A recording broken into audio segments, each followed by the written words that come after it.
입니다. 오늘 함께 나눌 말씀은 로마서 13장입니다. 저와 우리 성도님들 한 절씩 교독하신 후에 마지막 절은 함께 읽도록 하겠습니다. 로마서 13장입니다. 각 사람은 위에 있는 권세들에게 복종하라. 권세는 하나님으로부터 나지 않음이 없나니 모든 권세는 다 하나님께서 정하신 바라. 그러므로 권세를 거스르는 자는 하나님의 명을 거스름이니 거스르는 자들은 심판을 자취하리라. 다스리는 자들은 선한 일에 대하여 두려움이 되지 않고 악한 일에 대하여 되나니 내가 권세를 두려워하지 아니하느냐. 선을 행하라. 그리하면 그에게 칭찬을 받으리라. 그는 하나님의 사역자가 되어 내게 선을 베푸는 자니라. 그러나 내가 악을 행하거든 두려워하라. 그가 공연히 칼을 가지지 아니하였으니 곧 하나님의 사역자가 되어 악을 행하는 자에게 진노하심을 따라 보응하는 자니라. 그러므로 복종하지 아니할 수 없으니 진노 때문에 할 것이 아니라 양심을 따라 할 것이라. 너희가 조세를 바치는 것도 이로 말미암음이라. 그들이 하나님의 일꾼이 되어 바로 이 일에 항상 힘쓰느니라. 모든 자에게 줄 것을 주되 조세를 받을 자에게 조세를 바치고 관세를 받을 자에게 관세를 바치고 두려워할 자를 두려워하며 존경할 자를 존경하라. 피차 사랑의 빚 외에는 아무에게든지 아무 빚도 지지 말라. 남을 사랑하는 자는 율법을 다 이루었느니라. 간음하지 말라, 살인하지 말라, 도둑질하지 말라, 탐내지 말라 한 것과 그 외에 다른 계명이 있을지라도 내 이웃을 내 자신과 같이 사랑하라 하신 그 말씀 가운데 다 들었느니라. 사랑은 이웃에게 악을 행하지 아니하나니 그러므로 사랑은 율법의 완성이니라. 또한 너희가 이 시기를 알거니와 자라가 깰 때가 벌써 되었으니 이는 이제 우리의 구원이 처음 믿을 때보다 가까웠음이라. 밤이 깊고 낮이 가까웠으니 그러므로 우리가 어둠의 일을 벗고 빛의 갑옷을 입자. 낮에와 같이 단정히 행하고 방탕하거나 술 취하지 말며 음란하거나 호색하지 말며 다투거나 시기하지 말고 오직 주 예수 그리스도로 옷 입고 정욕을 위하여 육신의 일을 도모하지 말라. 아멘. 이 시간에 함께 읽은 로마서 13장은 크게 세 부분으로 나뉠 수 있습니다.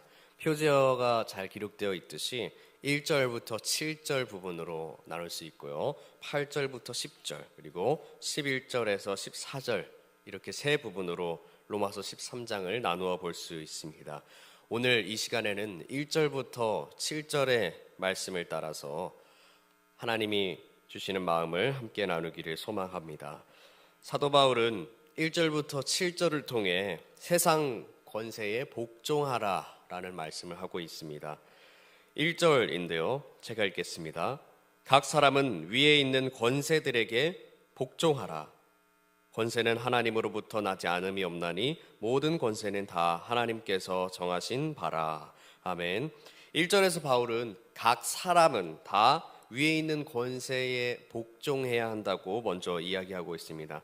여기서 각 사람은 이 편지를 받는 로마의 교인들 뿐만 아니라 모든 사람을 의미하고 있습니다. 모든 사람은 위에 있는 권세에 복종해야 하는데 위에 있는 권세가 무엇인가 라고 한다면 쉬운 성경에 이렇게 번역하고 있습니다. 국가의 권세 잡은 사람들에게. 그러니까 권세 잡은 사람들은 국가의 권세를 잡은, 즉 국가를 다스리는 사람으로서 이해할 수 있는 것입니다. 정리하면 모든 사람은 누구든지 국가의 권세 잡은 사람들에게 복종해야 한다고 1절에 시작하고 있는 겁니다. 그리고 바로 이어서 복종해야 되는 이유를 바울이 이야기하고 있습니다. 1절 하반부인데요. 권세는 하나님으로부터 나지 않음이 없나니 모든 권세는 다 하나님께서 정하신 바라라고 기록하고 있습니다. 이 땅에 있는 모든 권세는 하나님께로부터 온 것이고 하나님께서 친히 세우시고 정하신 것이기 때문에 누구든지 그 권세에 복종해야 한다라고 기록하고 있는 것입니다.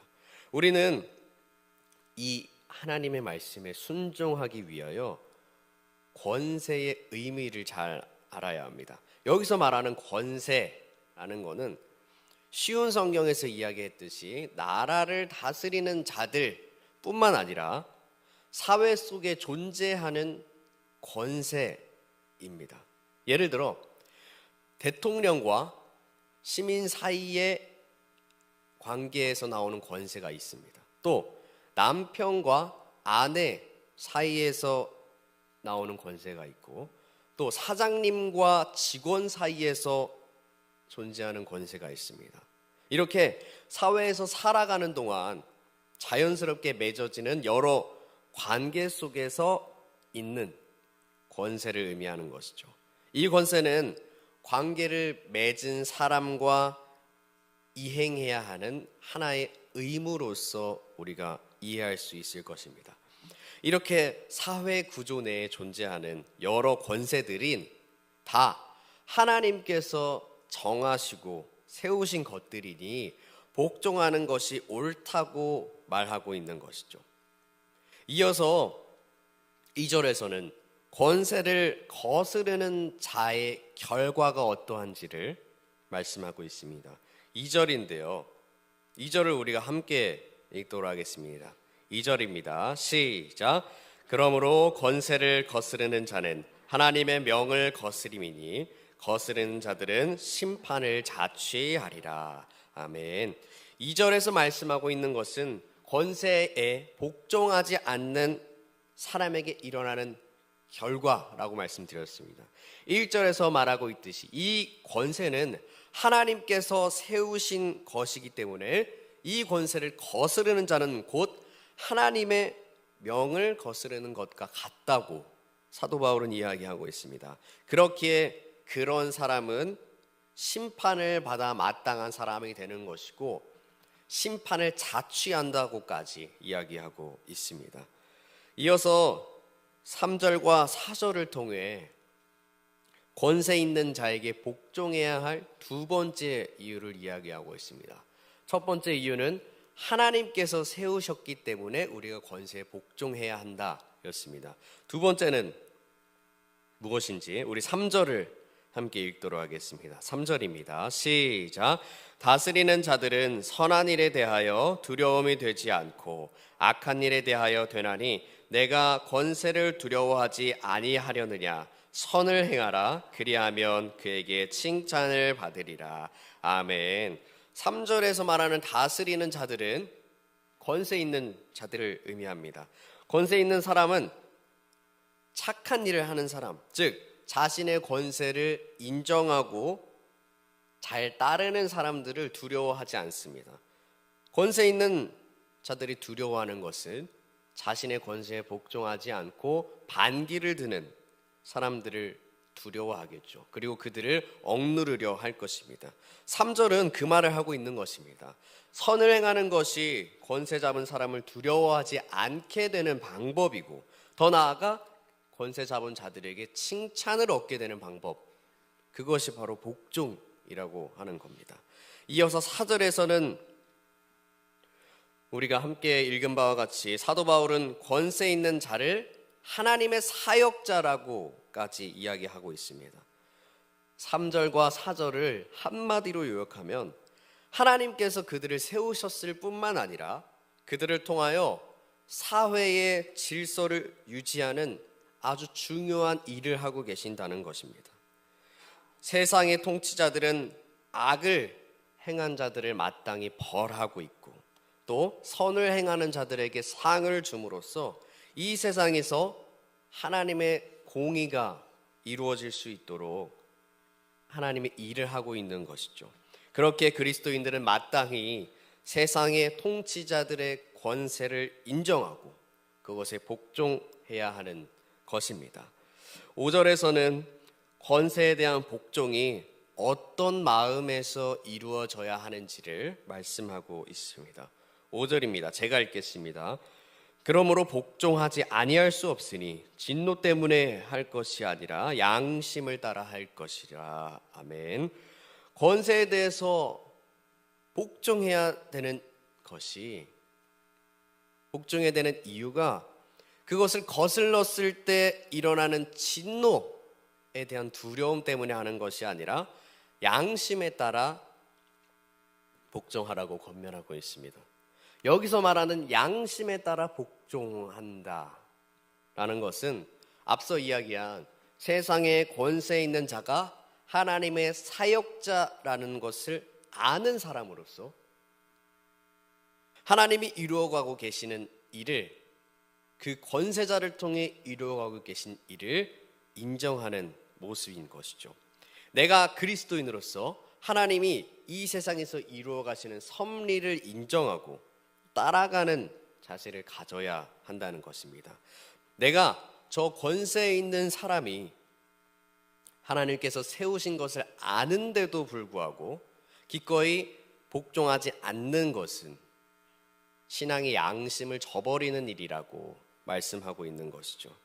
이렇게 5절까지의 내용을 보면 사도 바울은 세상에 세워진 권세에 대해서 복종해야 한다고 말하며 그 이유들을 계속해서 설명하고 있습니다.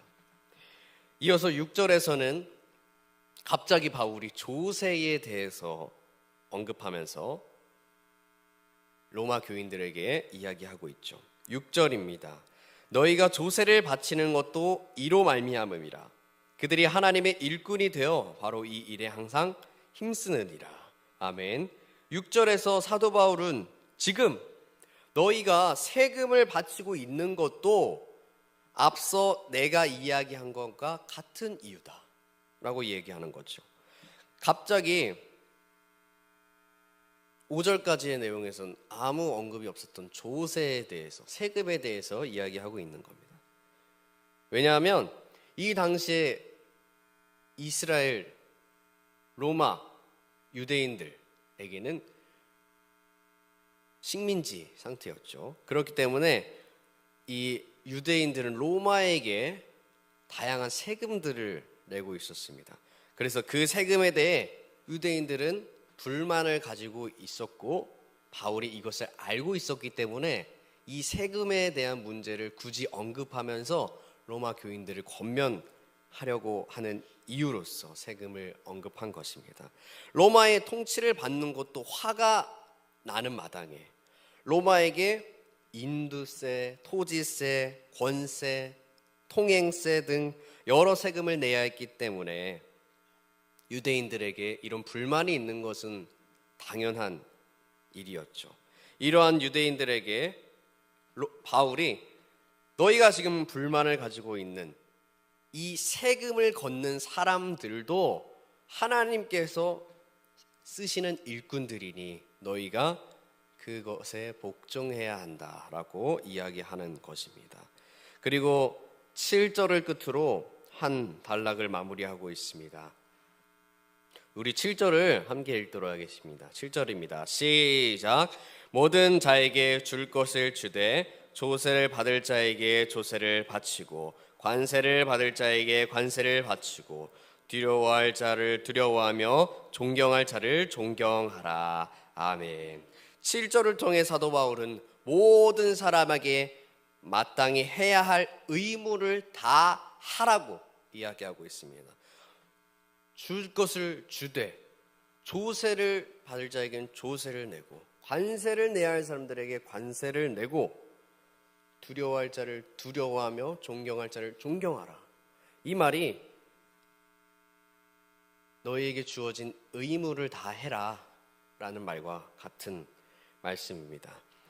이 말씀을 오늘날에 비추어 본다면 동일하게 세금에 대한 이야기가 될 수 있을 것이고 더 넓은 범위에 있어서 국가에 대한 정책들이 될 수 있을 것입니다. 또 이 나라를 다스리고 있는 대통령, 또 권세 잡은 자들, 또 우리의 일상생활에서 본다면 우리의 상급자들, 우리를 고용하고 계신 사장님들, 또 우리와 맺는 여러 관계들이 있을 것입니다. 그 관계들 가운데서 일어나는 존재하는 권세들에게 우리가 마땅히 복종하며 살아가야 된다라고 오늘 말씀에 이야기하고 있는 것이죠. 사랑하는 성도 여러분, 우리 주변에 있는 모든 권세 있는 자들은 다 하나님께서 세우신 자들임을 믿으시길 바랍니다. 이 사회에 존재하는 모든 권세에 있어서 하나님께서 주시지 않은 것은 없다고 오늘 말씀에 이야기하고 있죠. 하나님께서 세우신 권세 있는 자들을 통해 주님께서는 이 세상의 질서를 유지하고 계시고 하나님의 나라를 이루시기 위한 섭리를 이루어가고 계신 것입니다. 모든 사람들뿐만 아니라 특히 하나님의 섭리하심을 믿는 우리 그리스도인들은 이러한 마음을 가지고 믿음을 가지고 세워진 자들에게 복종하며 살아가야 되는 것이죠. 오늘 말씀을 들은 저희들이 이 사실을 믿으며 그리스도인의 양심을 따라 하나님께서 세우신 권세 잡은 자들에게 복종하며 말씀대로 살아가는 자들이 되기를 소망합니다. 지금까지 하나님이 세우신 권세 있는 자에게 복종해야 하는 의무가 있음을 우리는 알게 되었는데, 자, 우리 성도분들에게 한 가지 질문하겠습니다. 이 말씀을 듣고 하나님의 섭리하심으로 이끌어 가심을 믿고 순종 복종하려는데 권세자가 하나님께 반하는 정책을 냈다고 생각해 보십시오. 우리는 복종해야 됩니까? 말아야 됩니까? 지금 이 세상의 권세자들이 우리가 섬기는 하나님의 요구와 상반되는 요구를 할 때 우리가 저항하는 것이 마땅하고 이것이 하나님을 믿는 자로서의 당연한 삶의 모습입니다. 그런데 오늘 말씀에서 바울은 우리에게 권세는 하나님께서 온 것이니 복종하라고 말하면서 어떤 예외 상황들을 전혀 이야기하고 있지 않죠. 그러다 보니까 제가 드린 질문처럼 충돌이 일어날 수밖에 없는 겁니다. 그래서 저희는 이 문제에 있어서 복종한다의 의미를 제대로 알아야 합니다. 먼저 오늘 말씀에 바울이 말하는 복종의 의미는 절대적인 순종을 말하는 것이 아닙니다. 여기서 복종은 하나님이 이 세상의 질서를 위해 부여하신 권세를 인정하는 것을 이야기합니다. 계속해서 제가 앞에서도 말씀드렸던 부분이죠. 따라서 세상 권세들에 대한 복종은 권세 있는 사람, 그 사람 자체에 대한 공경이 아니라 그 권세자를 권세 있게 하신 하나님께 대한 공경이 바로 우리의 복종이 되는 것입니다. 우리들은 권세자를 향한 복종을 통하여 그 너머에 계신 하나님을 인정하고 하나님께 영광을 돌릴 수 있게 되는 것이죠. 이렇게 복종의 의미를 이해할 때 권세에 대한 우리의 복종은 하나님을 반하는 상황 앞에서 불순종으로 나타날 수 있는 것입니다. 왜냐하면 이 세상의 권세보다 더 높으신 하나님께 순종하는 것이 그리스도인으로서의 삶의 이유가 되기 때문입니다. 사랑하는 성도 여러분, 우리가 그리스도인으로서 가지고 있는 하나님에 대한 충성이 권세자들의 명령에서 벗어날 때가 있을 수 있습니다. 그럴 때 내가 하는 선택이 하나님께 순종하기 위한 선택이길 소망합니다. 이것이 이 세상을 사는 동안 우리 삶 속에서 복종의 기준으로서 자리 잡아야 할 것입니다. 이러한 기준으로 살았던 사람이 있죠. 다니엘입니다. 다니엘. 그들은 포로로 잡혀가서 그곳에 있는 권세자들에게 복종하였습니다. 그들의 가르침을 따랐고 그곳의 언어를 배우며 그곳에 직업을 얻고 그곳에서 살아갔습니다. 하지만 하나님께 반하는 것에 대한 복종이 찾아왔을 때는 담대하게 거절하였고 신앙의 양심을 따라 하나님을 선택하는 모습을 보였습니다. 다니엘의 인생을 보면 그 인생은 우리가 함께 읽은 로마서 13장을 살아낸 인물인 것입니다. 사랑하는 성도 여러분, 오늘 로마서 13장은 우리에게 어떤 자세로 권세 있는 자들을 대해야 하는지를 알려주면서도 그 안에서 우리에게 신앙을 지키는 방법을 통해 도전하고 있습니다. 지금까지 우리가 복종에 대해서 복종해야 한다라고 이야기하지만 바울은 이야기했죠. 양심을 따라 할 것이라.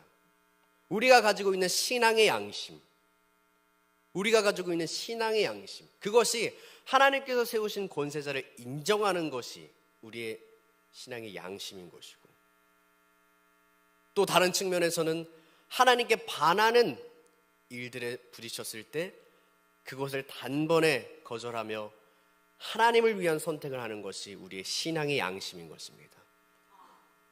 오늘 이 말씀을 들은 저희들은 세상의 모든 권세 있는 자들에게 복종하는 모습을 가지고 하나님을 인정하는 삶을 살아가길 소망합니다.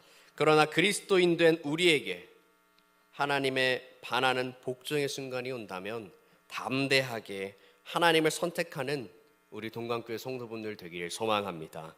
그리하여 이 세상에서 권세자들에게도 칭찬받으며 복종을 통해 하나님께 영광을 돌리는 그리스도인들 되시기를 간절히 소망합니다. 이 시간에 함께 기도의 자리로 나아가겠습니다. 우리 함께 오늘 주신 말씀을 붙들고 기도하겠습니다. 동강교회 비전과 담임 목사님, 원로 목사님, 그리고 교육자들과 직분자들을 위해서 기도하겠습니다. 진행 중인 동행 전도 축제와 교육부서 친구 전도를 위해서 기도하겠습니다. 사랑하는 다음 세대를 위해서, 어려운 상황 가운데 있는 우리나라를 위해서, 또 세계 각국에서 헌신하고 계신 선교사님들을 위해서 기도하시겠습니다. 특별히 우리 교회 가운데 암으로 투병하시는 분들이 있습니다. 문옥자 권사님, 김선 집사님, 변현주 권사님, 김주희 집사님, 최글식 성도님, 박행자 집사님, 박성숙 집사님, 이주영 집사님, 임종숙 집사님, 서양조 집사님, 박태진 안수 집사님, 이분들을 위하여 하나님의 기적의 역사가 일어나시기를 간절히 기도해 주시면 감사하겠습니다. 마지막으로 우리 자신들의 기도 제목을 붙들고 기도하시다가 자유로이 돌아가시겠습니다. 우리 주님의 이름 크게 한번 부르며 기도하겠습니다. 주여